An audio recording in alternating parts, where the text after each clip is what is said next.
Innal hamdalillah wa syukran lillah wassalatu wassalamu ala Rasulillah wa ala alihi wa sahbihi wa mawala. Amma ba'du.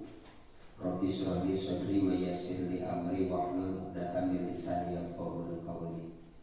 Ya fatahu ya alim, ya fatahu ya alim, ya fatahu ya alim. Pertama-tama marilah kita panjatkan puja dan puji kehadirat Allah Subhanahu wa taala yang mana alhamdulillah di siang hari ini kita dapat berkumpul. Ya, mudah-mudahan kita semua di siang hari ini dapat rahmat dan maghfirah dari Allah Subhanahu wa taala. Shalawat beserta salam marilah kita curahkan kepada Habibana wa Nabiyana Muhammad sallallahu alaihi wasallam. Tak lupa kepada para sahabatnya, pada keluarganya, dan kepada tabi'in, atba tabi'in, dan sampai kepada kita semuanya. Yang mudah-mudahan kita semuanya yang hadir pada kesempatan siang kali ini kita mendapatkan syafaatul uzma dari baginda Nabi besar Muhammad sallallahu alaihi wasallam. Amin ya Allah ya rabbal alamin. Sebelumnya yang saya hormati Ibu Kepala Sekolah beserta staf guru-guru di SDN Sirna Manah yang mudah-mudahan Allah muliakan. Amin. Di siang kali ini insya Allah saya sebagai MC akan memimpin pada acara kali ini, yaitu yang berjudul pemaparan pendidikan calon guru penggerak, jadi akan dipaparkan nanti insya Allah oleh guru kita yaitu Bapak Sutrisno, yang nanti insya Allah Bapak Sutrisno akan memaparkan hasil pendidikan dari guru penggerak. Nah, sebelum acara kita dimulai, alangkah baiknya kita berdoa terlebih dahulu agar acara dari awal sampai akhir ada dalam kelancaran. Amin ya Allah ya rabbal alamin. Untuk memimpin doa insyaallah akan saya pimpin sendiri di sini. Mudah-mudahan berkah dari diawali dengan doa, acara dari awal sampai akhir ada dalam kelancaran. Amin ya Allah ya rabbal alamin. Allahumma shalli ala sayyidina wa habibina wa syafi'ina wa karimina wa dzurrina wa maulana Muhammad wa sallim radhiyallahu ta'ala an kulli sahabati Rasulillah ajmain. Amin ya Allah ya rabbal alamin. A'udzu billahi minasyaitonir rajim. Bismillahirrahmanirrahim. Alhamdulillahirabbil alamin hamdan yuwaffi ni'amahu wa yukafi mazidah. Ya rabbana alhamdu kama yanbaghi li jalali wajhika karim wa li 'azimi sultanik. Allahumma shalli ala sayyidina Muhammad wa ala alihi wa sahbihi wa sallim. Rabbana taqabbal minna sholatana wa siyamana wa qiyamana wa qira'atana wa ruku'ana wa sujudana wa qu'udana wa tasbihana wa tahlilana wa khusu'ana wa takhussu'ana wa tadarru'ana wa la tadrib biha wujuhana ya ilahal alamin wa ya khairan nasirin. Rabbana innaka antas sami'ul alim wa tub 'alaina innaka antat tawwabur rahim. Rabbana la tuzigh qulubana ba'da idh hadaitana wa hab lana min ladunka rahmatan innaka antal wahhab. Rabbana atina fid dunya hasanah wa fil akhirati hasanah wa qina adzabannar. Wa sallallahu ala sayyidina Muhammad wa ala alihi wa sahbihi wasallam. Subhana rabbika rabbil izzati amma yasifun wa salamun alal anbiya'i wal mursalin walhamdulillahi rabbil alamin. Nas'aluka al-ijabah. Al-Fatihah. A'udzu billahi minasyaitonir rajim. Bismillahirrahmanirrahim. Alhamdulillahirabbil alamin arrahmanir rahim maliki yaumiddin. Iyyaka na'budu wa iyyaka nasta'in ihdinas siratal mustaqim siratal ladzina an'amta 'alaihim ghairil maghdubi 'alaihim waladdallin. Alhamdulillahirabbil alamin. Mudah-mudahan doa kita semua ada dalam ijabah dari Allah Subhanahu wa taala. Amin ya Allah ya rabbal alamin. Selanjutnya perwakilan dari SDN Sirna Manah pengen sepatah dua kata-kata atau apa bahasanya? kemudian dari Ibu Kepala Sekolah di SDN Sirna Mana yang insya Allah akan disampaikan oleh Ibu Kepala Sekolah SDN Sirna Mana. Waktu dan tempat kami persilahkan. Terima kasih atas waktunya. Assalamualaikum warahmatullahi wabarakatuh.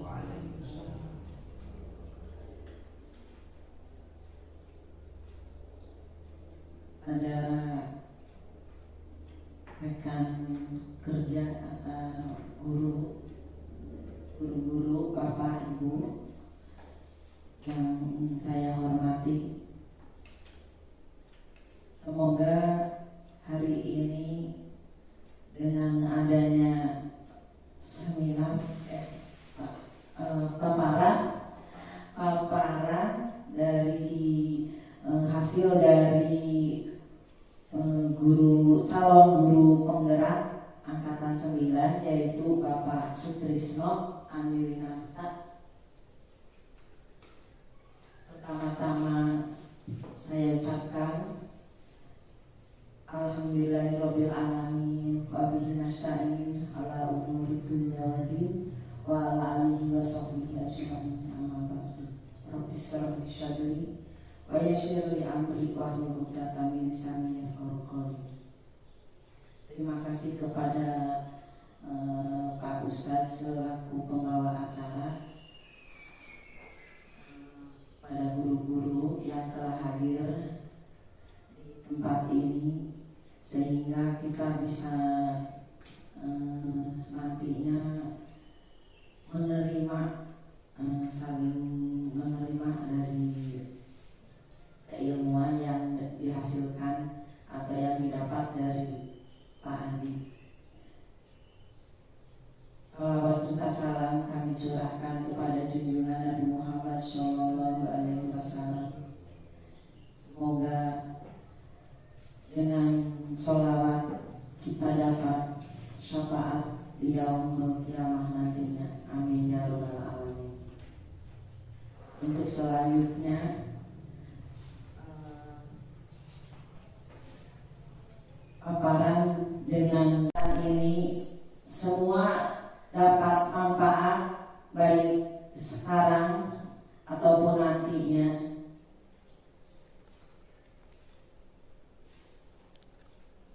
Untuk paparan ini saya selaku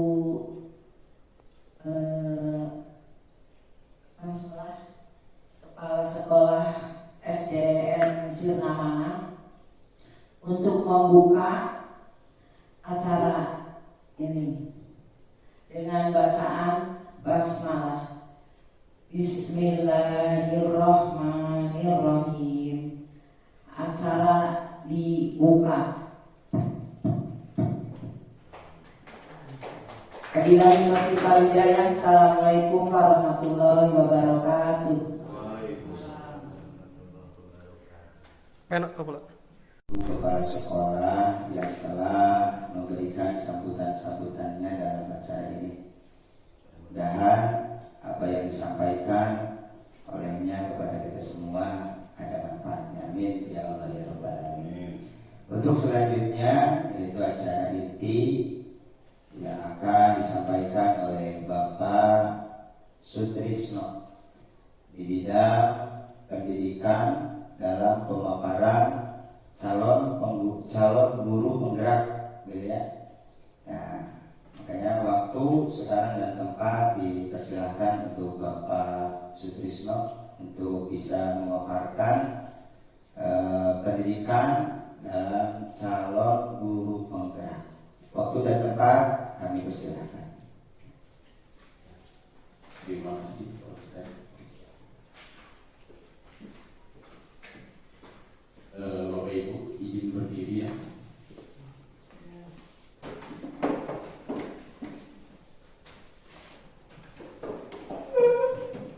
Bismillahirrahmanirrahim. Assalamualaikum warahmatullahi wabarakatuh.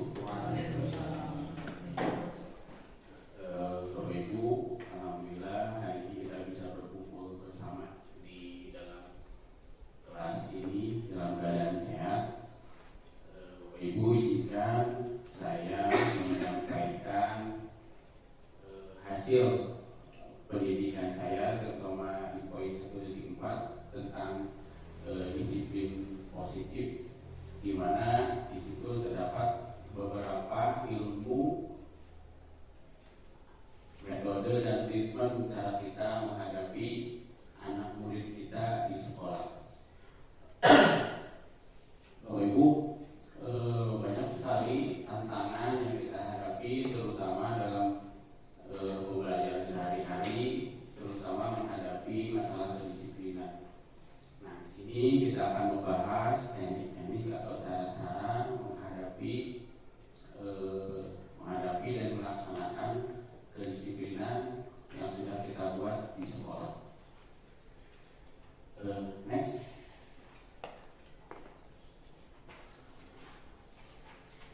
Nah, sebelum dimulai, kita tenangkan hati dan pikiran, kemudian arahkan untuk fokus belajar, hadirkan rasa ingin tahu, syukur, dan kebijaksanaan.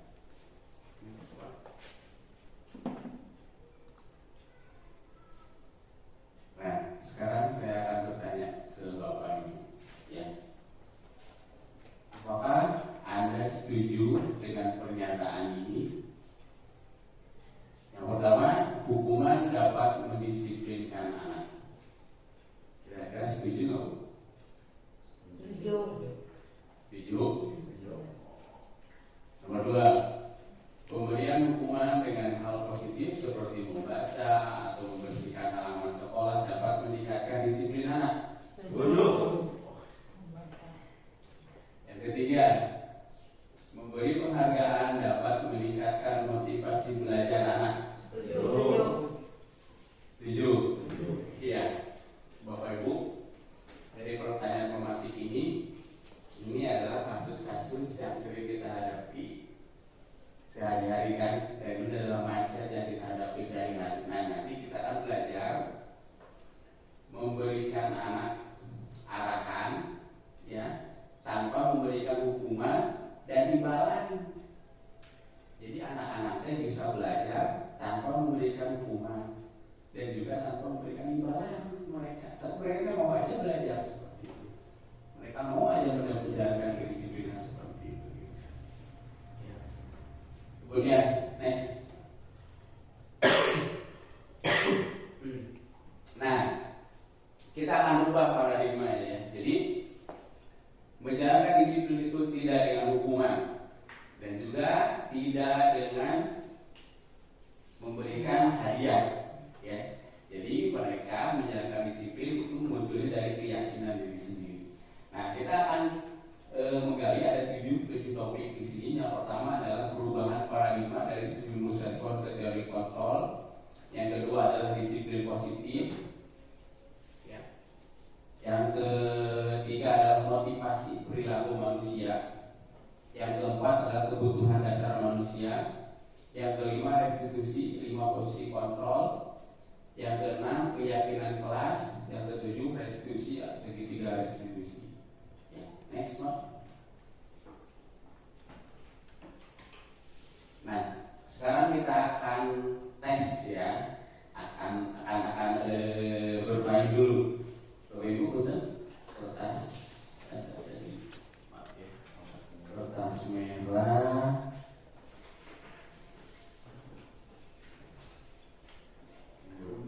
Ya, tadi awal namanya gimana ya?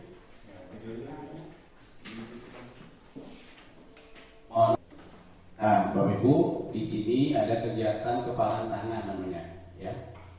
Ya, jadi silakan Bapak Ibu lihat semua ke depan, konsentrasi, ya. Kemudian saya akan memberikan secari kertas di sini. Ya, enggak, Pak Roma. Silakan. Ya, silakan dulu, ya. Boleh.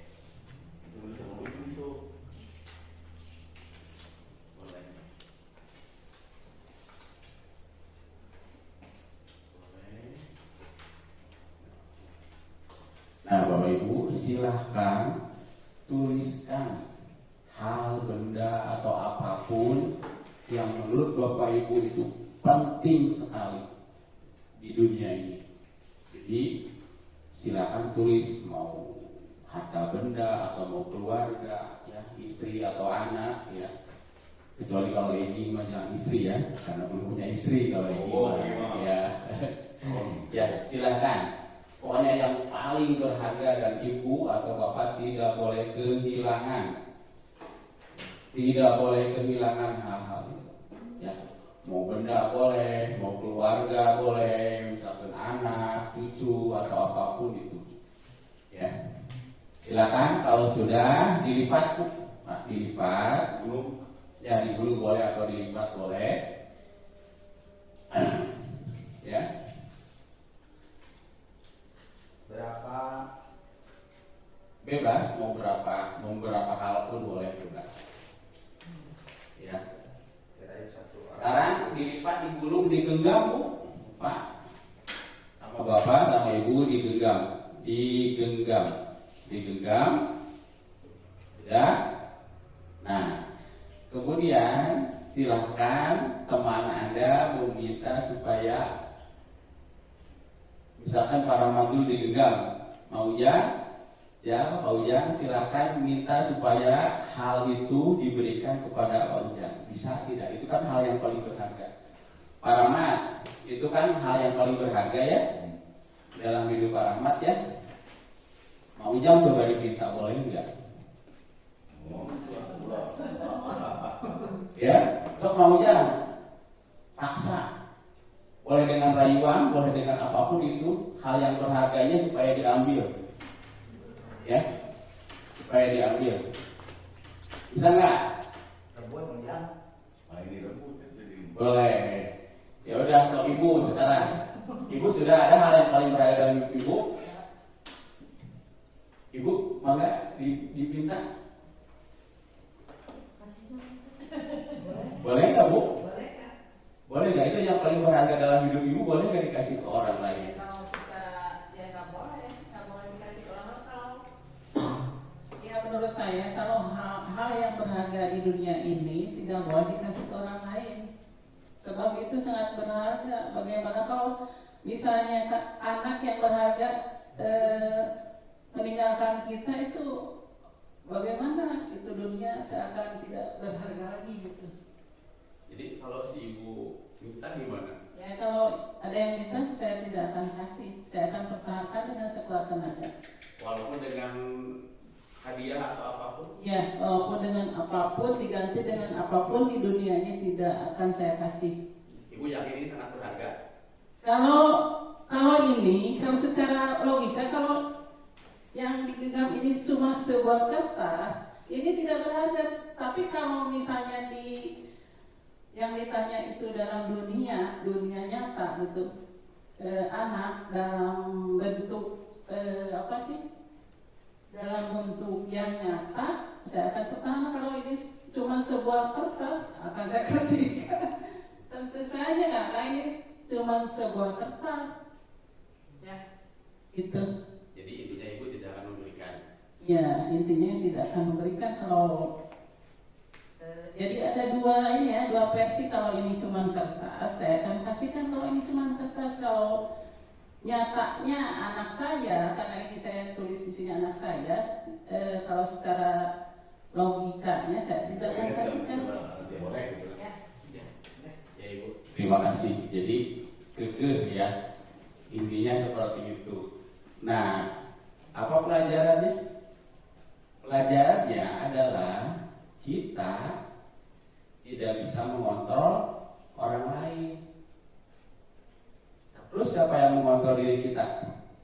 Ya kita sendiri. Ya, kita sendiri yang mengontrol, gitu kan? Ya, jadi tidak ada yang bisa mengontrol orang lain. Kita berangkat ke sini, gitu kan? Tidak ada paksaan, kita yang mengontrol sendiri seperti itu. Ya. Next. Nah, ini adalah ilusi. Perubahan paradigma teori kontrol. Ilusi guru mengontrol murid. Saya bertanya dulu, apakah kita bisa mengontrol murid, Bapak Ibu? Sok silakan ungkapkan aja. Apakah kita bisa mengontrol murid? Bisa tidak? Tidak. Itu tidak, ini bisa. Ini Bisa. bisa. Bisa. Padahal ilusi, Bu. Ilusi itu bohong, tidak bisa. Kalau kita bisa mengontrol murid, maka sampah tidak akan berserakan. Kalau kita masih bisa mengontrol murid, maka PR akan selalu dikerjakan. Kalau kita bisa mengontrol murid, maka siswa akan rapi dalam upacara. Ya kan? Jadi kalau guru mengontrol murid itu ilusi, hanya ilusi. Kemudian bahwa kritik dan membuat orang merasa bersalah dapat menguatkan karakter itu juga ilusi. Ilusi bahwa semua penguatan positif efektif dan bermanfaat, kemudian ilusi bahwa orang dewasa memiliki hak untuk memaksa.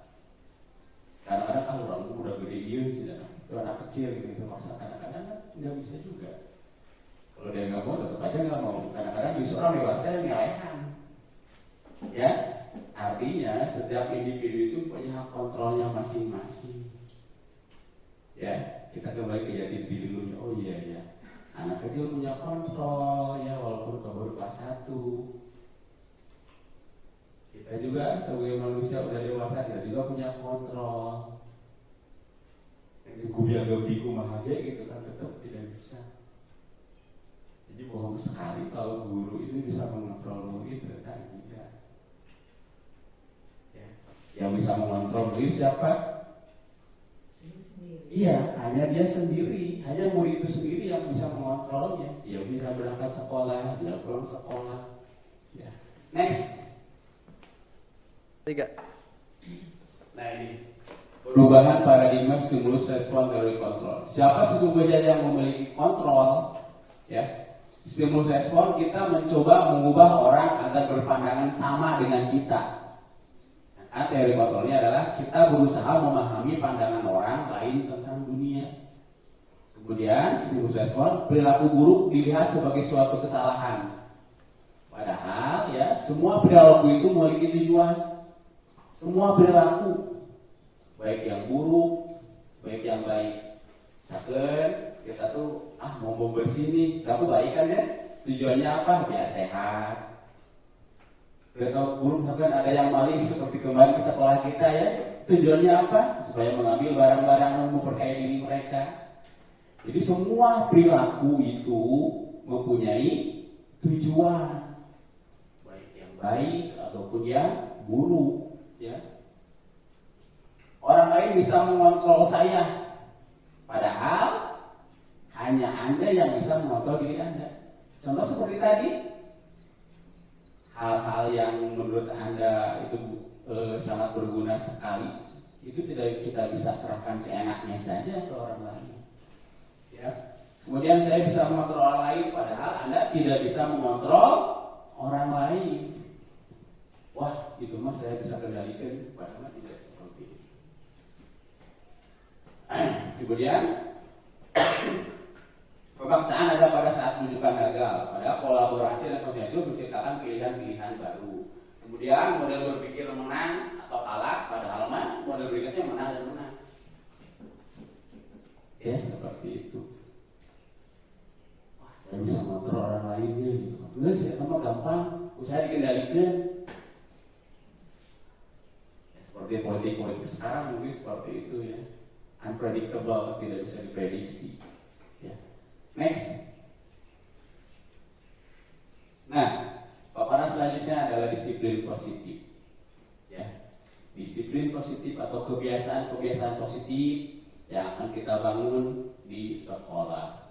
Ya. Apa itu disiplin? Next Pak. Ya.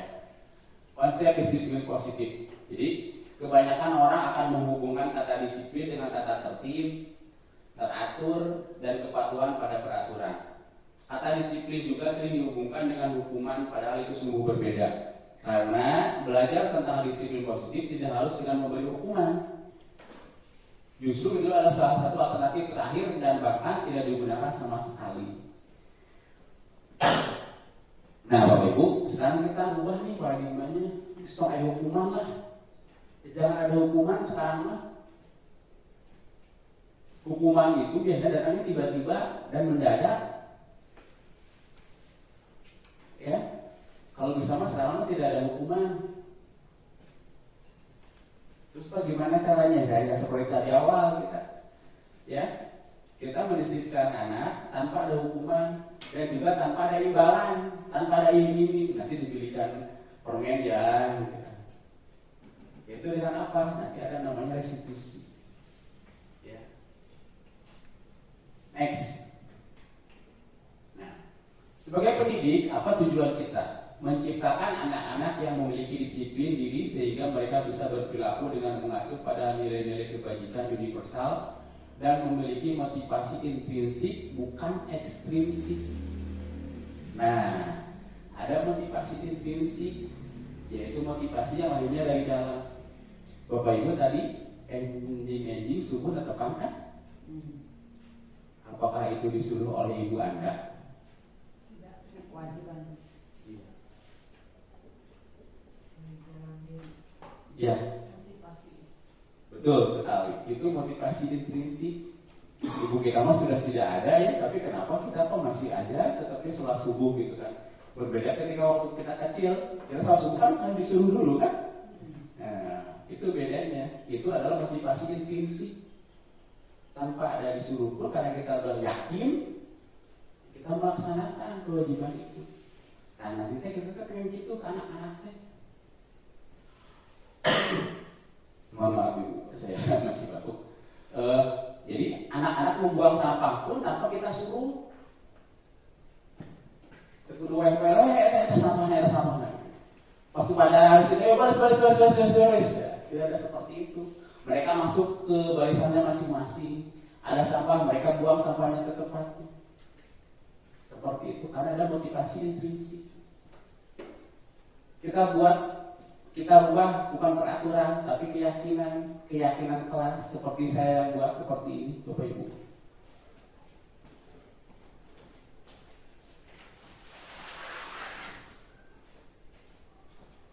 Ini saya membuat keyakinan kelas.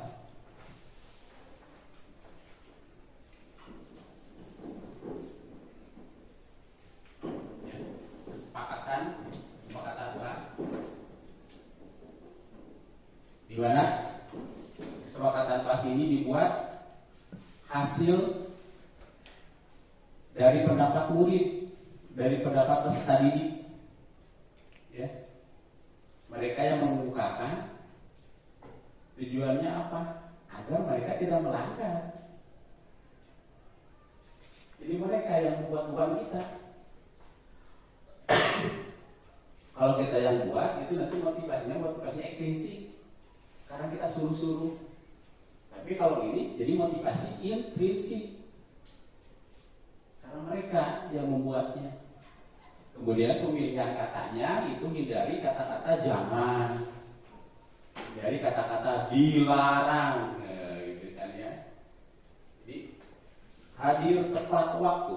Kalau peraturan kan dilarang terlambat. Nah, gitu. Jadi pemilihan kata-katanya lebih soft, ya. Jadi ada pemilihan kata di situ. Menjaga kebersihan kelas. Kan ini asalnya itu dilarang membuang sampah sembarangan.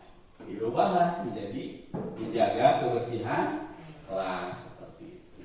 Ya, jadi nanti itu ada namanya, ini motivasi intrinsik, bukan motivasi ekstrinsik.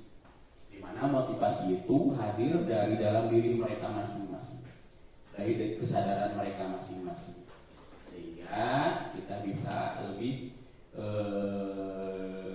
mengarahkannya lebih gampang dan lebih mudah gitu kan ya, karena mereka sudah mempunyai motivasi implisitnya masing-masing.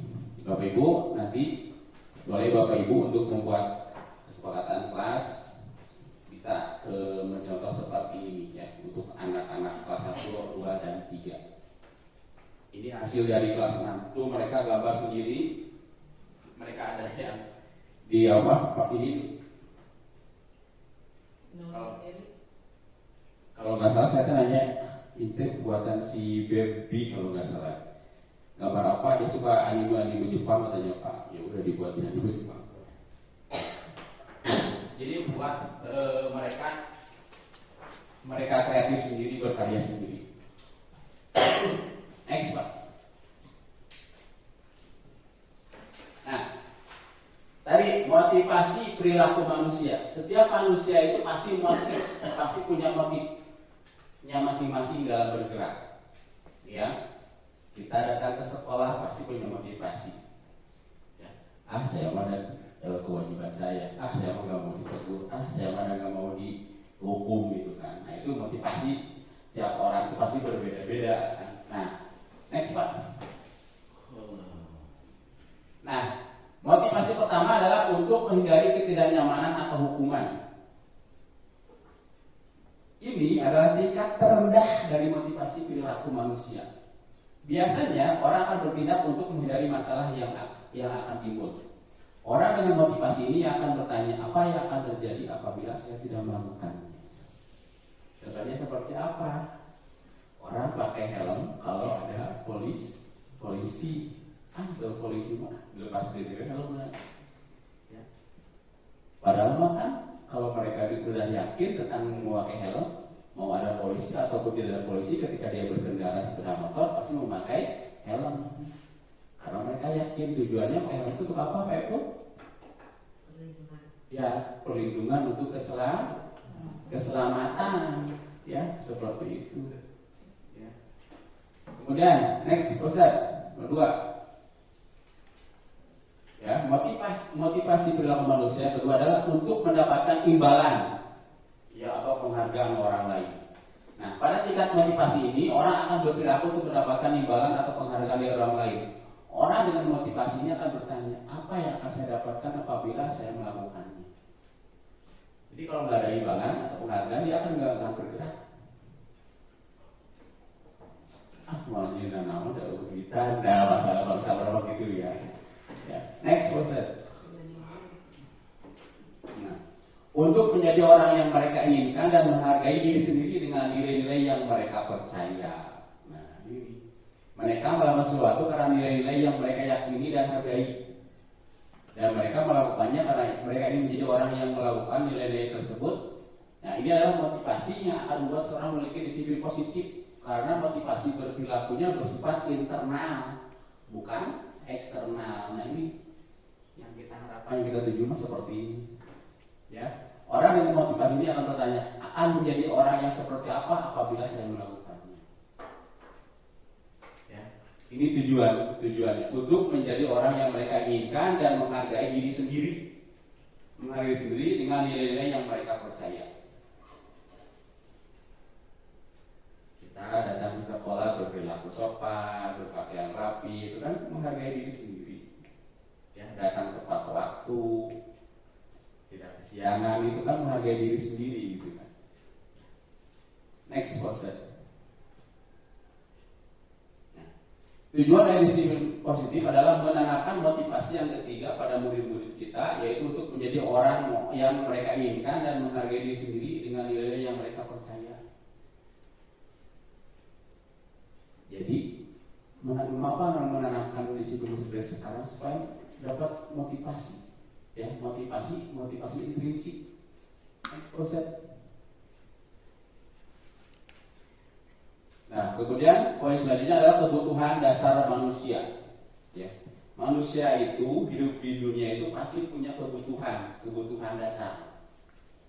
Ada masalah kalau seandainya kebutuhan dasarnya tidak terpenuhi. Ya. Seluruh tindakan manusia memiliki tujuan tertentu. Semua yang kita lakukan adalah usaha terbaik kita untuk mendapatkan apa yang kita inginkan. Ketika kita mendapatkan apa yang kita inginkan, sebetulnya saat itu kita sedang memenuhi satu atau lebih dari satu kebutuhan dasar kita. Nah, kebutuhan dasar manusia itu yang pertama adalah bertahan hidup atau survival. Yang kedua adalah kasih sayang dan rasa diterima, love and belonging. Kemudian kebebasan atau freedom, kesenangan atau fun, dan penguasaan atau power. Ini adalah kebutuhan dasar manusia. Ya, manusia butuh ini. Apakah ada manusia yang tidak butuh kesenangan? Tidak ada kan? Apakah ada manusia yang tidak butuh kasih sayang atau cinta? Butuh. Kalau manusia normal ya, seperti itu. Next. Nah, yang pertama adalah kebutuhan bertahan hidup atau survival. Adalah kebutuhan yang bersifat fisiologis untuk bertahan hidup, seperti kesehatan, rumah, makanan. Kebutuhan psikologis pada kebutuhan ini meliputi kebutuhan dan perasaan aman, ya, yang survival. Kemudian cinta dan kasih sayang, ya. Kebutuhan ini ada kebutuhan psikologis, ya, kebutuhan untuk mencintai, untuk memiliki, kebutuhan untuk penerimaan, rasa diterima, ya, kebutuhan untuk menjadi bagian dari suatu kelompok, ya. Anak-anak yang memiliki kebutuhan dasar kasih sayang dan rasa diterima yang tinggi, biasanya ini disukai dan diterima oleh lingkungannya. Mereka juga akrab dengan orang tuanya, biasanya mereka belajar karena suka pada gurunya. Bagi mereka, teman sebaya sangatlah penting. Mereka juga biasanya suka bekerja dalam kelompok. Bapak Ibu pasti pernah di kelasnya ada kasus ada anak yang pendiam, gitu kan, ya. Ataupun sebaliknya ada yang hiperaktif, gitu kan. Tapi ketika kita datang, kita berikan sentuhan, berikan kasih sayang, mereka bisa dikendalikan. Artinya apa? Kalau ada anak yang justru diam atau justru hiperaktif, ada satu kebutuhan yang tidak terpenuhi. Kira-kira apa kebutuhannya yang tidak terpenuhi? Kebutuhan apa kira-kira Bu? Apa kebutuhan kekuasaan? Apa kebutuhan power? Apa kebutuhan kasih sayang? Nah, udah ketahuan kan? Jadi kalau ada masalah atau kasus di sekolah, di kelas, misalkan di kelas kita ya budak kok penting sih. Nah, itu pasti ada kebutuhan dasar manusia, kebutuhan dia yang tidak terpenuhi. Kalau anak-anak dia sih kebutuhannya tidak jauh dari kebutuhan kasih sayang, ya. Next. Kemudian kebutuhan penguasaan, ya. Yaitu kebutuhan ini berhubungan dengan kekuatan untuk mencapai sesuatu, menjadi kompeten, menjadi terampil, diakui secara prestasi. Kemudian kebutuhan kebebasan adalah kebutuhan kemandirian, otonomi, memiliki pilihan dan mampu mengendalikan arah hidup seseorang, ya. Penguasaan itu ketika anak-anak ingin diakui, wah saya bisa nih, gitu kan, ya. Kemudian kebutuhan kebebasan ketika dia ingin memilih. Nah, kayak kemarin saya ke kesepakatan kelas, mereka memilih warna-warnanya sendiri, gitu kan, ya. Mereka ingin bebas apa, saya pengennya hijau di atas, kemudian oranye. Itu kan kebutuhan kebebasan dia. Ya, makanya di kelas saya kenapa paling banyak nempel-nempel hasil anak, karena saya mau bebaskan mereka. Ketika mereka bebas menempel itu, gitu kan. Dan tapi dengan kita pantau ya Bapak Ibu ya, mereka akan menemukan lagi kebahagiaan yang lain, yaitu kebahagiaan kesenangan atau fun, ya. Nah, yang kelima, kesenangan adalah kebutuhan untuk mencari kesenangan, bermain dan tertawa. Bayangkan hidup tanpa kenikmatan apapun, betapa menyedihkan. Belajar menghubungkan kebutuhan akan kesenangan dengan belajar, ya. Next, Pak. Nah, sekarang ada 5 posisi kontrol. Bapak Ibu, kita di sekolah itu sebagai pemimpin, ya, sebagai pemimpin pembelajaran. Guru di kelas sebagai pemimpin pembelajaran, ya. Kita bisa mengontrol anak-anak kita, ya. Kita bisa mengendalikan, mengarahkan anak-anak kita. Next, Ustaz. Nah, menurut Diare Gosser, 5 posisi kontrol yaitu yang pertama adalah penghukum, yang kedua adalah pembuat rasa bersalah, yang ketiga adalah teman, yang keempat pemantau, dan yang kelima adalah manajer. Ya, next. Nah, posisi kontrol yang pertama adalah penghukum. Seorang penghukum bisa menggunakan hukuman fisik maupun verbal. Kemudian yang kedua adalah membuat orang merasa bersalah. Biasanya guru akan bersuaranya lembut. Kemudian posisi kontrol teman. Nah, teman di sini posisinya, posisi kontrol temannya, posisi kontrol teman. Guru pada posisi ini tidak akan menyakiti murid, ya. Namun akan tetap berupaya mengontrol murid melalui persuasi, ya. Kayak seperti teman aja atau ngobrol gitu. Kemudian posisi kontrol monitor atau pemantau. Memonitor berarti mengawasi. Yang kelima adalah manajer. Posisi kontrolnya yaitu respon yang menunjukkan tanggung jawab guru dalam posisi terakhir. Manajer adalah posisi mentor di mana guru berbuat sesuatu bersama dengan murid, mempersilakan murid mempertanggungjawabkan perilakunya, mendukung murid agar dapat menemukan solusi atau permasalahannya sendiri, ya. Kemudian next, Pak Ustaz. Nah ini posisi-posisinya. Kalau guru penghukum, ini guru pembuat rasa bersalah, guru posisinya sebagai teman, guru posisi sebagai pengawas, dan guru sebagai manajer. Ya, jadi kalau posisinya ketika bertindak, kalau penghukum itu langsung marah, mengkritik, menyakiti, gitu kan. Ya, kalau pembuat rasa bersalah mendiamkan, menceramahi. Kalau teman-teman membuat penghukuman yang bisa, itu baiklah. Ya, gitu kan. Seperti itu. Ya, kemudian kalau pengawas memantau hanya mencatat saja gitu kan. Nah, kalau manajer tindakan yang paling pertama langsung bertanya dulu. Bertanya gitu kan. Ayo naon sih ya? Kunaon sih gitu kan. Kunaon sok kalat wae, kunaon ka sakola. Ya. Sangat jauh berbeda antara posisi guru penghukum dengan posisi guru manajer pas tindakan. Kalau yang penghukuman datang-datang kan langsung dimarahi tanpa ditanya dulu. Tapi kalau posisi manajer pasti ditanya dulu. Ya, next Ustaz. Nah ini adalah contoh videonya, Ustaz. Nah.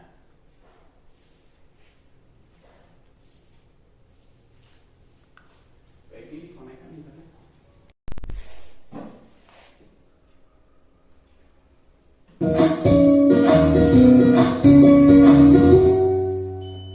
Salam bahagia Ibu dan Bapak guru hebat. Dalam penerapan disiplin positif restitusi, salah satu program yang dikembangkan adalah 5 posisi kontrol. 5 posisi kontrol dalam restitusi adalah proses perjalanan seorang pendidik agar dapat mengenali dirinya. Pada video kali ini, kita akan membahas tentang 5 posisi kontrol yang dikembangkan oleh Diane Dawson dan contoh penerapannya.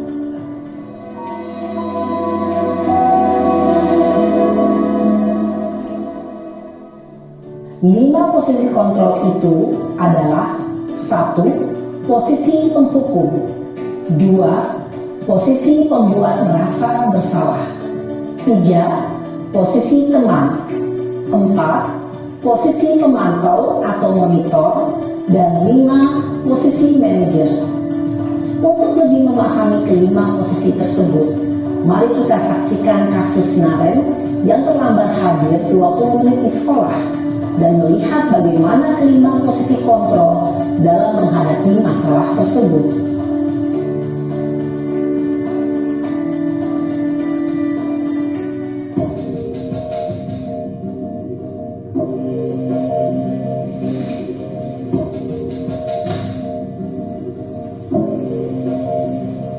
Naren! Sini kamu! Selamat pagi, Bu. Selalu terlambat. Kamu deh, pasti terlambat. Maaf, Bu. Saya Apa? Apa coba? Alasan kamu apa lagi? Kapan sih kamu tidak terlambat? Malas sekali ya kamu jadi anak. saya Dasar pemalas. Gak kapok-kapok sih kamu. Sudah berapa kali terlambat? Sana, kamu keliling lapangan basket 2 kali. kenapa saya harus keliling lapangan basket, Bu? Kenapa? Kamu melawan ibu. Berani-beraninya jawab. Sudah terlambat, masih berani jawab pula. Sekarang, keliling 5 sekalian. Biar kapok. Cepat. Pergi sana ke lapangan basket. Posisi penghukum penghukum biasanya berbicara dengan nada tinggi, menghardik, menunjuk-nunjuk, menyakiti, dan menyindir. Hukuman bisa berupa fisik maupun psikis. Ibu dan bapak guru hebat, dan jadi pada murid ketika berada pada posisi penghukum adalah murid cenderung akan memberontak, bahkan menyimpan dendam.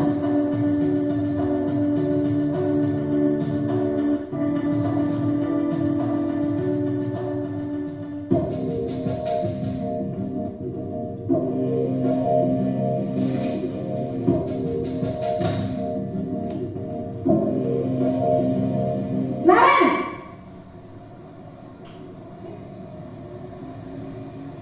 Selamat pagi, Bu.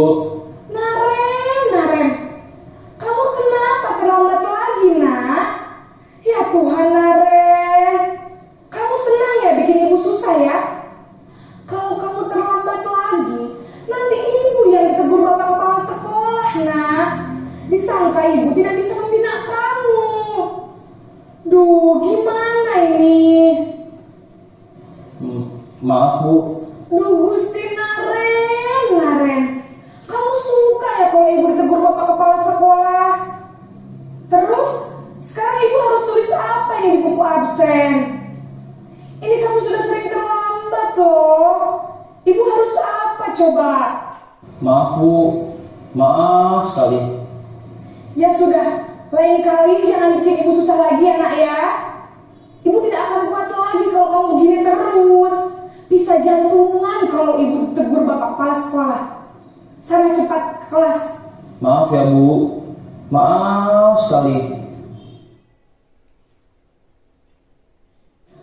Posisi pembuat rasa bersalah berbicara dengan nada tenang, cenderung lembut.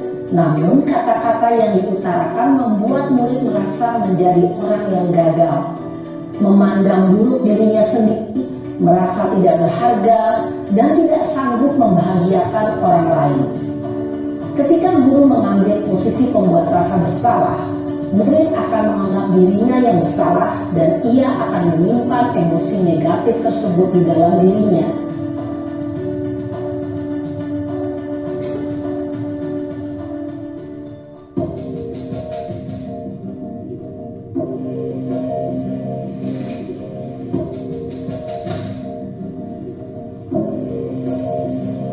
Naren,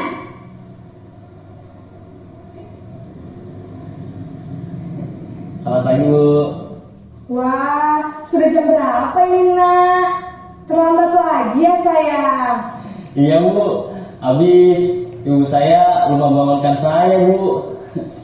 Kamu malah menyalahkan ibu kamu. Kamu bukannya anak yang larinya paling kencang. Kok terlambat sih? Iya, Bu. Saya memang terlambat bangun tadi.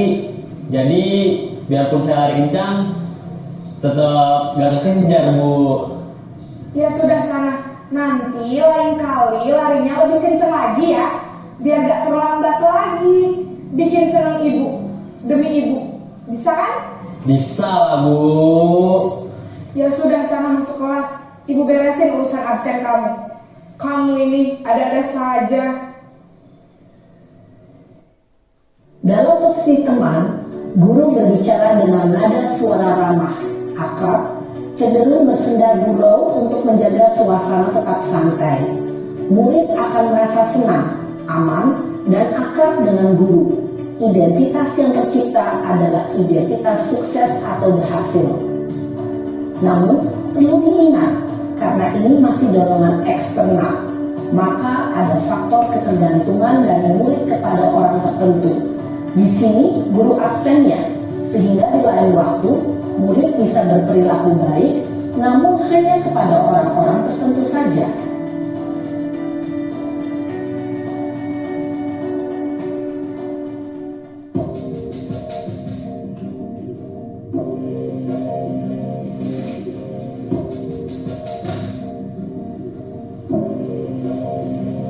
Naren,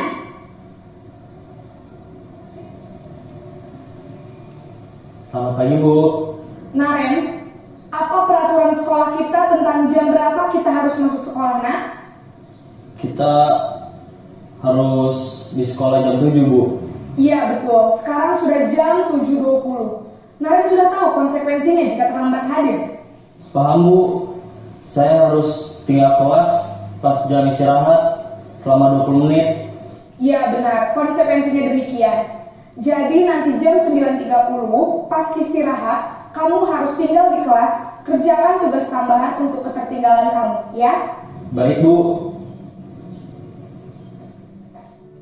Posisi pemantau mengandalkan penghitungan atau data untuk mengontrol murid. Guru mengarahkan murid berdasarkan peraturan dan konsekuensi. Seorang pemantau menunjukkan bahasa tubuh dan ekspresi wajah yang datar dan cenderung formal.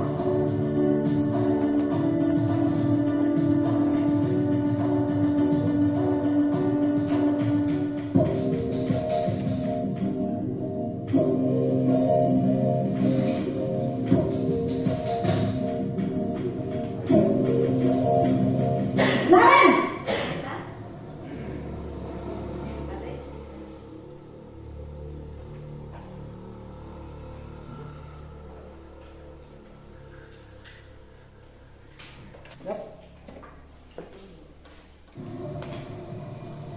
Selamat pagi, Bu. Selamat pagi Naren. Maaf, Bu. Saya terlambat. Iya, sekolah masuknya jam 7, sekarang sudah jam 7.20. Jadi sekarang bagaimana ini Naren? Maaf, Bu. Saya lupa setel alarm saya semalam. Baiklah, menurut kamu, keyakinan sekolah yang mana yang perlu kamu tingkatkan? Menghargai diri sendiri dan orang lain mungkin, ya, Bu. Setuju. Jadi, apakah Naren meyakini prinsip saling menghormati tersebut? Iya, Bu. Saya meyakininya. Apakah Naren bersedia memperbaiki masalah keterlambatan ini? Bersedia, Bu. Bagaimana kamu akan perbaiki masalah keterlambatan ini? Saya akan coba untuk tidak lupa menyetel alarm saya, Bu. Baik, kalau Naren lupa menyetel alarm di rumah, ada orang yang kira-kira bisa bantu mengingatkan tidak? Ada, Bu. Kakak saya, Kak Emma. Ada lagi selain Kak Emma? Selain Kak Emma, ada ibu saya. Baik, jadi yang mengingatkan Naren adalah Kak Emma dan ibu kamu ya? Kira-kira akan mulai setel alarm kapan nih Naren? Setelah pulang sekolah, akan segera saya lakukan. Baik, jadi Naren akan setel alarm untuk bangun besok pagi dan akan diingatkan oleh kakak dan ibunda Naren ya. Ada lagi yang mungkin perlu dilakukan Naren agar tidak terlambat bangun lagi? Tidak ada, Bu. Baik Naren, terima kasih untuk kerjasama kamu. Sekarang kamu perlu kembali ke kelas untuk belajar. Baik, Bu. Terima kasih. Posisi manajer adalah posisi kontrol yang disarankan untuk membimbing murid memiliki sikap disiplin yang positif, yaitu murid yang mandiri, bertanggung jawab, dan dapat memecahkan masalah. Tujuan dari posisi ini adalah agar murid dapat berefleksi atas tindakannya. Guru akan dengan tulus memberikan pertanyaan-pertanyaan bermakna, sehingga membuat murid dapat belajar dari kesalahannya dan mencari sebuah solusi untuk menyelesaikannya. Ibu dan bapak guru hebat, setelah mengamati adegan kelima posisi kontrol tadi, kira-kira posisi mana yang paling ideal? Posisi mana yang dapat menunjang motivasi intrinsik murid? Ya, tentu posisi manajer. Posisi ini memang posisi ideal yang ingin dituju setiap pendidik. Pada posisi inilah, guru dapat menerapkan disiplin positif yang berpihak pada murid, yang memerdekakan murid.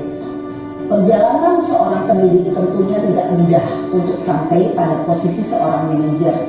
Namun, tujuan kita pasti, yaitu menciptakan murid-murid yang mandiri, merdeka, dan bertanggung jawab.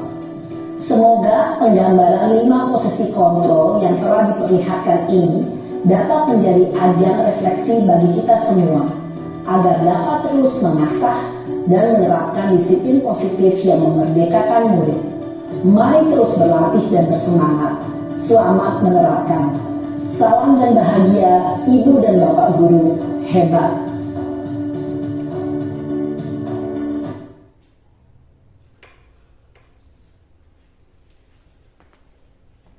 Ya, Bapak Ibu, setelah menonton video di atas, saya mau bertanya nih, kira-kira Bapak Ibu sebelumnya hari kemarin berada di posisi mana? Apakah di posisi hukum?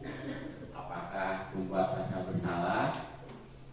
Apakah teman, pemantau, atau manajer? Kira-kira Bapak Ibu sebelumnya di posisi mana? Sepertinya masih ada di posisi 1 Pak ya. Yang paling dasar. Apa itu Pak Isan? Pembuku. Oh, Ya. pembuku.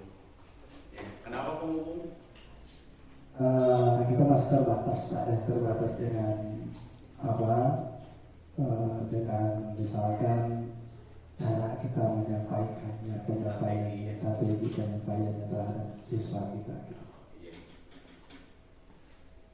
Ada yang lain selain buku? Ibu? Yang tadi ya posisi penghukum, jadi itu model lama, masih memakai model lama. Jadi anak itu dari model lama itu kalau anak melewati aturan, nggak pakai aturan, jadi ada nyata penghukuman khusus ke anak.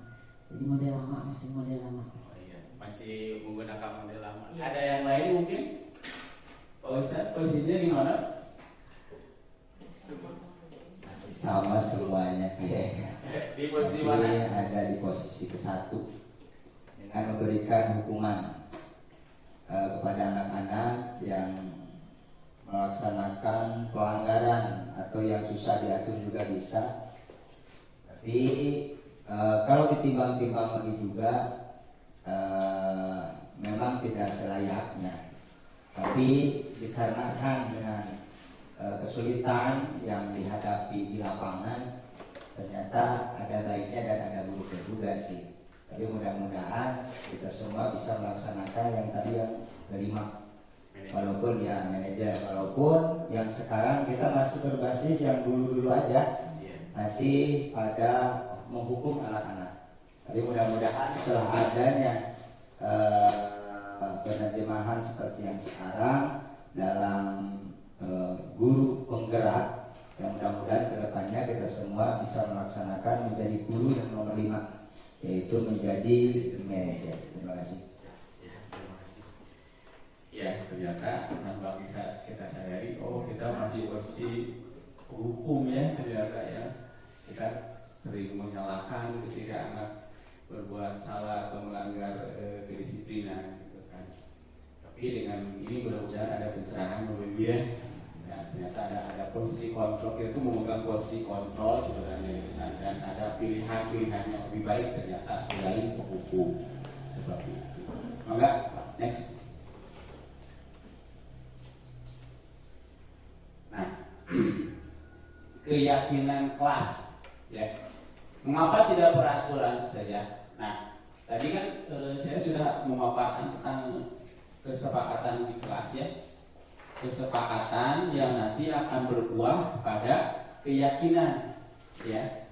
Kesepakatan yang akan berbuah kepada keyakinan ya. Ini keyakinan kesepakatan kelas yang saya buat. Mereka tulis sendiri, mereka buat sendiri, dan juga mereka gambar sendiri ya. Di mana kesepakatan ini akan menghasilkan keyakinan. Nah, mengapa tidak peraturan saja? Mengapa harus keyakinan? Mungkin ada yang bisa menjawab mengapa tidak peraturan, mengapa harus keyakinan kelas. Ibu mungkin? Kalau keyakinan berasal dari diri sendiri, jadi yakin bahwa ini salah gitu. Jadi kalau peraturan itu kan kadang anak tidak mau mengikuti peraturan. Kalau berdasarkan dari keyakinan diri sendiri itu jelas itu pasti berhasil gitu. Ya. Ya, terima kasih. Ya, kalau keyakinan itu berasal dari diri sendiri, kalau peraturan itu lebih ke berasal dari luar. Ya, jadi dorongannya beda ya. Kalau yakin itu dorongannya udah dari intrinsik ya. Kalau peraturan itu ekstrinsik. Nah, contoh seperti ini. Mengapa kita memiliki peraturan harus menggunakan helm bila mengendarai kendaraan roda 2? Kira-kira mengapa ya? Bu Yuli? Ya, mengapa kita memiliki peraturan harus menggunakan helm bila mengendarai kendaraan roda 2? Mengapa harus kita memakai helm? Kalau kita menggunakan sepeda motor sebenarnya ya, kalau disambut sama peraturan dan keyakinan, kalau menurut Yuli, kalau peraturan itu ada si pembuatnya gitu ya. Kalau keyakinan itu disetujui oleh kedua belah pihak. Seperti halnya ini menggunakan helm, pasti kan jadi mikirnya dia mana helm dong bisa ditilang kan gitu kan, jadi nggak jelas. Jadi kita itu nggak tahu sebenarnya memakai helm itu bukan buat karena ditilang, tapi untuk menjaga safety kita, keamanan kita juga seperti itu. Nah, sama juga dengan perbedaan tadi peraturan kelas dan keyakinan kelas. Jadi kalau peraturan itu seakan-akan itu teh untuk siswa gitu. Kalau keyakinan mah ada kesepakatan, ada kebersamaan. Jadi ada dua pihak yang sama-sama mengikuti aturan tersebut gitu. Beda antara peraturan dan keyakinannya. Kayak itu helm antara takut ditilang sama sadar diri itu buat keamanan kita sendiri seperti itu. Kira-kira lebih bagus mana? Takut ditilang apa sadar diri untuk keselamatan? Sadar diri lah. Kalau itu ya. Jadi kalau sadar diri itu berarti motivasinya dari intrinsik ya, dari dalam. Ya. Seperti itu ya. Jadi ketika anak-anak kita sudah punya keyakinan ataupun diri kita sudah punya keyakinan gitu kan, jadi push-nya atau dorongannya itu lebih kuat, motivasinya itu lebih kuat ya. Next one. Nah, keyakinan akan lebih memotivasi seseorang dari dalam atau memotivasi secara intrinsik. Seseorang akan lebih tergerak dan bersemangat untuk menjalankan keyakinannya daripada hanya sekedar mengikuti serangkaian peraturan yang mengatur mereka harus berlaku begini atau begitu, yang membuat ketidaknyamanan dan keterpaksaan ya. Jadi ada peraturan baju seragam merah putih dimasukkan gitu kan, dari depan bapak guru mah dimasukkan, di luarnya dikeluarkan lagi gitu kan ya. Jadi mereka hanya mengikuti peraturan saja, tidak mengikuti keyakinan mereka. Next Pak. Nah, Bapak Ibu, ini cara membuat keyakinan kelas ya. Yang pertama adalah keyakinan kelas hendaknya bersifat abstrak, kemudian dituliskan berupa pernyataan-pernyataan universal. Pernyataan keyakinan kelas senantiasa dibuat dalam bentuk positif, ya, hindari kata-kata dilarang atau jangan ya. Kemudian keyakinan kelas hendaknya tidak terlalu banyak sehingga mudah diingat dan dipahami oleh semua warga kelas. Keyakinan kelas sebaiknya sesuatu yang dapat diterapkan di lingkungan sesuai dengan kondisinya. Kemudian semua warga kelas hendaknya ikut berkontribusi dalam pembuatan keyakinan kelas lewat curhat pendapat. Kemudian bersedia meninjau kembali keyakinan kelas dari waktu ke waktu. Next. Jadi keyakinan kelas itu bisa dievaluasi ya Bapak Ibu ya. Misalkan 1 bulan ini ternyata harus ada perubahan nih, maka boleh dirubah. Nah Bapak Ibu, selanjutnya adalah segitiga restitusi ya. Segitiga restitusi. Next Pak. Ya. Segitiga restitusi adalah proses menciptakan kondisi murid untuk memperbaiki kesalahan mereka sehingga mereka bisa kembali pada kelompok mereka dengan karakter yang lebih kuat. Gosen pada tahun 2004. Kemudian restitusi juga adalah proses kolaboratif yang mengajarkan murid untuk mencari solusi untuk masalah dan membuat murid berpikir tentang orang seperti apa yang mereka inginkan dan bagaimana mereka harus memperlakukan orang lain. Yasun Gosen pada tahun 1996. Nah, pengertian restitusi ini terutama segitiga restitusi adalah pemecahan masalah ketika anak itu melanggar peraturan gitu kan, atau melanggar keyakinan mereka gitu kan, atau melanggar disiplin yang sudah kita sepakati di sekolah. Nah, manfaat restitusi yang pertama adalah membantu murid menjadi lebih memiliki tujuan, disiplin positif dan memulihkan dirinya setelah berbuat salah. Tujuannya itu menjadi orang yang menghargai nilai-nilai kebajikan yang mereka percayai. Next one. Ciri-ciri restitusi yang membedakan dengan program disiplin lainnya, yang pertama adalah restitusi bukan untuk menebus kesalahan, ya, melainkan untuk belajar dari kesalahan. Kemudian restitusi memperbaiki hubungan. Restitusi adalah tawaran, bukan paksaan. Restitusi menuntut untuk melihat ke dalam diri. Restitusi mencari kebutuhan dasar yang mendasari tindakan. Restitusi diri adalah cara yang paling baik. Restitusi fokus pada karakter, bukan tindakan. Restitusi itu menguatkan. Kemudian restitusi itu fokus pada solusi. Kemudian restitusi mengembalikan murid yang berbuat salah kepada kelompoknya. Next one. Nah, ini adalah tahapan-tahapannya, ya. Tahapan-tahapan segitiga restitusi, ya. Kemudian yang pertama, ya, pada bagian dasar segitiga restitusi, yang pertama adalah menstabilkan identitas. Ya, jika anak berbuat salah, maka ada kebutuhan dasar yang tidak terpenuhi. Seperti tadi saya bilang, ya, kebutuhan dasar manusia ada. Tadi, ya, terutama anak-anak SMA biasanya kebutuhan dasarnya apa? Kebutuhan kasih sayang yang tidak terpenuhi, ya. Jadi jika anak berbuat salah, maka biasanya kebutuhan dasar mereka tidak terpenuhi. Bagian dasar segitiga restitusi memiliki tujuan untuk merubah orang yang gagal karena telah berbuat kesalahan menjadi orang yang sukses, ya. Kemudian langkah kedua adalah memvalidasi tindakan, memvalidasi tindakan yang salah. Konsep langkah kedua adalah kita harus memahami kebutuhan dasar yang mendasari tindakan anak berbuat salah. Kemudian langkah ketiga, karena segitiga ini cuma 3 langkah, ya, yaitu menanyakan keyakinan. Teori kontrol menyatakan bahwa kita pada dasarnya termotivasi secara internal.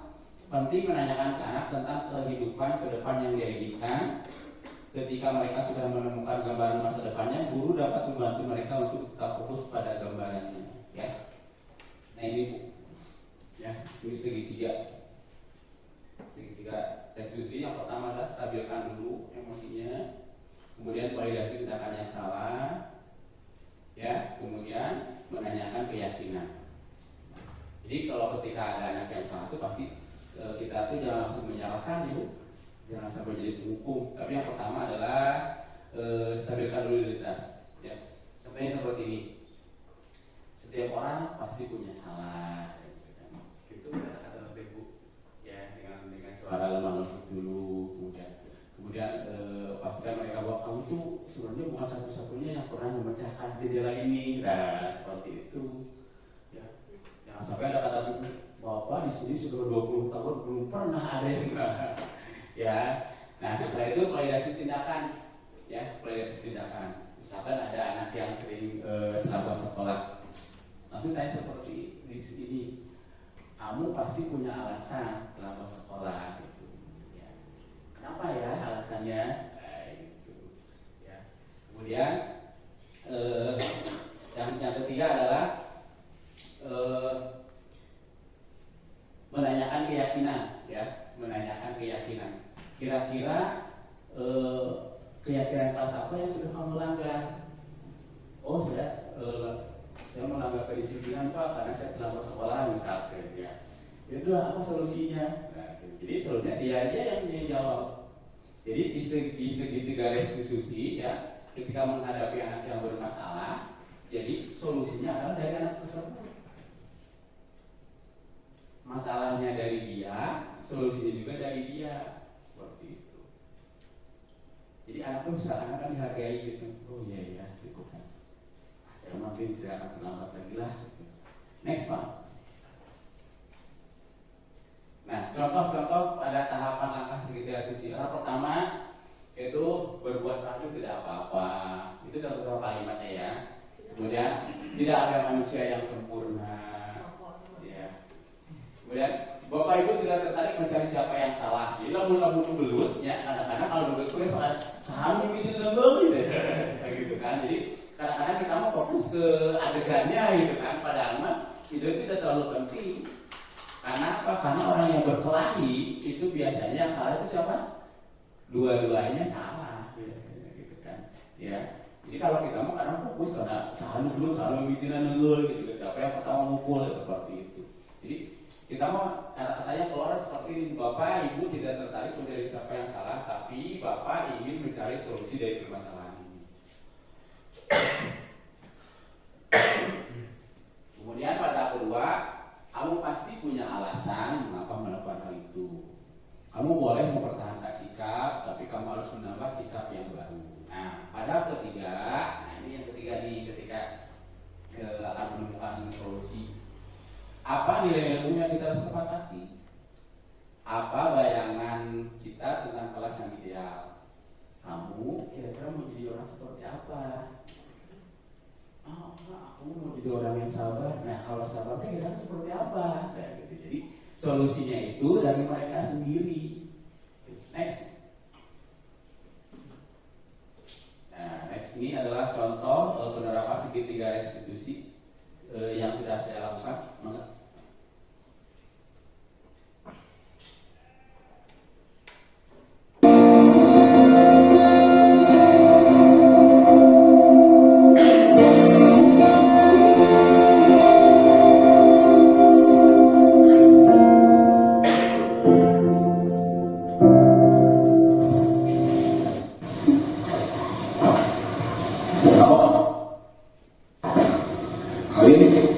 Tadi Bapak dengar dari ketua kelas, katanya kamu habis berkata dengan mereka. Iya Pak, benar. Kok kesel? Kesel kenapa? Mereka selalu mencontek pekerjaan saya, bukan hanya CPR, juga CPR. Oh, wajar ya kalau kesel ya. Bapak juga kalau di posisi kamu, pekerjaan kamu, kayak kamu juga kalau dikontak ya, pasti akan kesel juga ya. Kira-kira apa yang melakukan ke dia? Saya mau Pak, saya mau masih buka, dan saudara saya mau menjadi Pak. Begitu ya. Kamu berbuat seperti itu pasti punya alasan. Iya, saya sudah mengerjakan soal, tapi kita hanya sampai kita mau berusaha sendiri. Ya. Wajar ya kalau merasa marah, merasa kesal karena pekerjaan kamu dicotek. Dan juga sangat menghargai ya, kamu tidak sampai berbuat terlalu jauh sampai memukul ke Dika. Coba kita renung, apakah tindakan kamu ini sudah sesuai dengan keyakinan kelas kita? Tidak Pak. Menurut kamu keyakinan kelas apa yang sudah dilanggar? Saling menghormati antar teman. Menurut kamu saling menghormati antar teman itu penting? Penting Pak. Nah, kalau menurut kamu saling menghormati antar teman itu penting ya, keyakinan apa yang harus kamu lakukan ya, ketika kamu sedang marah? Masih bersalah Pak. Kamu bersedia untuk masalah ini? Bersedia Pak. Apa kira-kira yang kamu lakukan untuk memperbaiki masalah ini? Bersabar, menahan amarah saya. Kalau ada teman yang terkait, saya akan melaporkan kepada guru. Ya, tepat sekali ya tindakan kamu ya. Terima kasih ya. Mudah-mudahan kamu bisa memperbaiki kesalahan kamu dan juga kamu juga dapat menemukan solusinya. Terus semangat ya. Ya.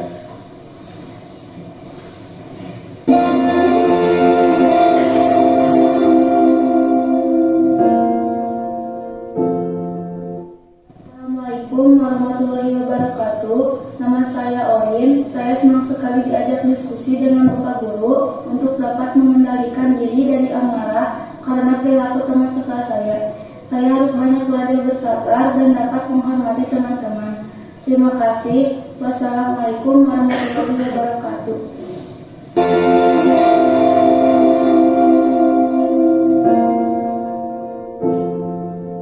Ya, apa kabar? Baik Pak. Oh, alhamdulillah baik ya. Ya, Bapak perhatikan akhir-akhir ini kamu sering terlambat ke sekolah ya? Iya Pak. Menurut kamu sudah berapa kali ya terlambat sekolah? 5 kali Pak. 5 kali ya. Apakah terlambat ke sekolah itu sebuah kesalahan? Kesalahan Pak. Ya, setiap manusia pasti pernah berbuat salah, pasti pernah melakukan kesalahan ya. Tapi yang terpenting adalah bagaimana cara memperbaikinya. Setuju? Setuju Pak. Oke. Kita akan cari solusinya ya. Kamu datang terlambat ke sekolah itu pasti ada alasannya. Apa alasannya? Saya sering mendadak pada malam hari dan memainkan HP. Oh. Kamu tahu keyakinan kelas yang sudah kita sepakati? Tahu Pak? Oke. Kalau datang terlambat ke sekolah itu sesuai tidak dengan keyakinan kelas yang kita sepakati? Tidak Pak. Menurut kamu keyakinan kelas apa yang sudah kamu langgar? Disiplin Pak. Kalau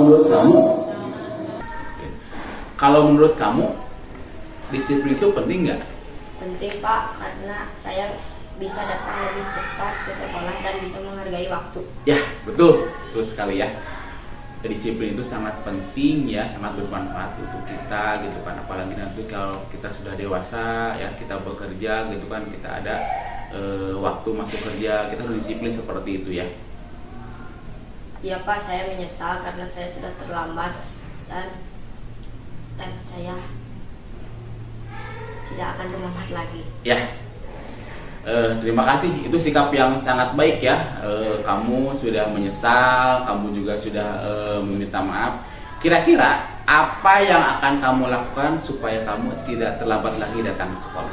Saya akan tidur lebih cepat dan saya tidak akan memainkan HP agar saya tidak terlambat ke sekolah. Nah, bagus ya. Kamu sudah menemukan solusinya ya. Dan Bapak juga kan bekerja sama dengan orang tua kamu, mengingatkan kamu agar tidak datang terlambat lagi ke sekolah. Terima kasih. Ya.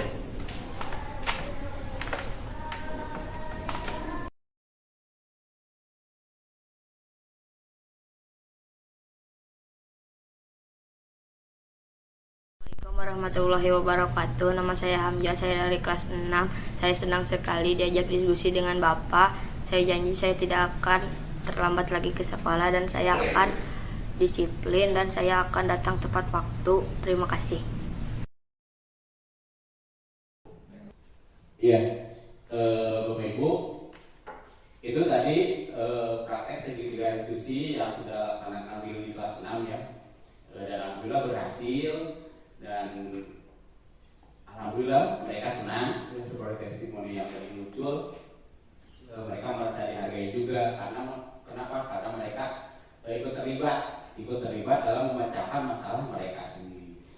Bapak Ibu, demikian pemaparan dari saya.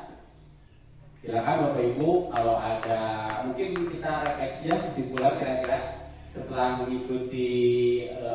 mengikuti pemaparan disiplin positif dari saya.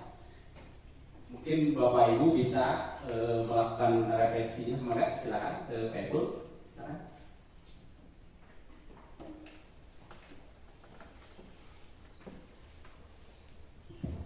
Ya, terima kasih. Alhamdulillah setelah tadi pemaparan dari Bapak yang disampaikan dari awal sampai akhir, ternyata masih banyak hal-hal yang maksudnya masih banyak hal yang belum kita dapat laksanakan dengan baik ya. Salah satunya adalah tadi ada 5 hal yang pertama tadi ternyata bahwa 5 psikoterol kita ternyata masih ada di posisi paling rendah, padahal masih banyak psikoterol yang lebih bagus lagi. Terima kasih.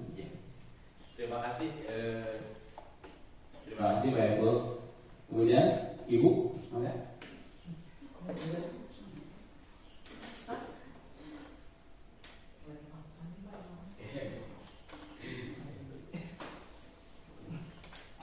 Assalamualaikum warahmatullahi wabarakatuh. Untuk menyambung yang tadi posisi segitiga restitusi. Ya. Jadi secara keseluruhan masih di tahap ke-1, yang satunya yang posisi kontrol. Iya, dari posisi ke-1, posisi 1 yaitu tahap penghukum ya. Yeah. Jadi masih tahap 1. Kemungkinan kalau udah ada penjelasan yang lebih detail lagi ya seperti tadi dari 1 sampai 5 udah dijelasin satu persatu. Mudah-mudahan gitu, dapat ilmu baru bahwa dalam menerapkan baik kedisiplinan atau aturan itu sesuai dengan tahapannya gitu. Jadi sebagai guru harus tahu menghadapi anak tuh jangan seperti cara model lama dari posisi 1 yaitu menghukum, supaya anak lebih dekat lagi, lebih dekat supaya antara guru dan anak lebih fleksibel atau ada ikatan gitu, ada ikatan dari dalam diri anak. Kalaupun tahu itu kesalahan, jadi ada dari diri sendiri itu ada minat atau supaya untuk memperbaikinya gimana gitu. Jadi jangan sampai gurunya itu yang tadi model penghukum. Udah segitu aja. Waalaikumsalam. Ya, terima kasih Bapak Ibu, dan alhamdulillah reaksinya sudah, dan ada rencana tidak lanjut ya, Bapak Ibu ya, setelah mendapat sharing pengalaman berbagi materi dari 1.4 disiplin positif. Mudah-mudahan kita bisa lebih istiqomah lagi dalam mengajar anak-anak kita. Kita bisa memilih posisi kontrol, terutama posisi kontrol kita sebagai manajer. Kemudian kita bisa menerapkan segitiga restitusi ketika kita menghadapi masalah-masalah yang ada di sekolah. Bapak Ibu, terima kasih atas perhatiannya. Mohon maaf sekali mengganggu waktu istirahatnya. Seharusnya Bapak Ibu sekarang sudah pulang, tapi masih standby di sekolah. Terima kasih support dukungannya Bapak Ibu semua, gitu kan. Mudah-mudahan amal baik Bapak Ibu dibalas oleh Allah Subhanahu wa Ta'ala. Bapak Ibu, demikian pemaparan dari saya. Mohon maaf kalau ada kesalahan. Assalamualaikum warahmatullahi wabarakatuh.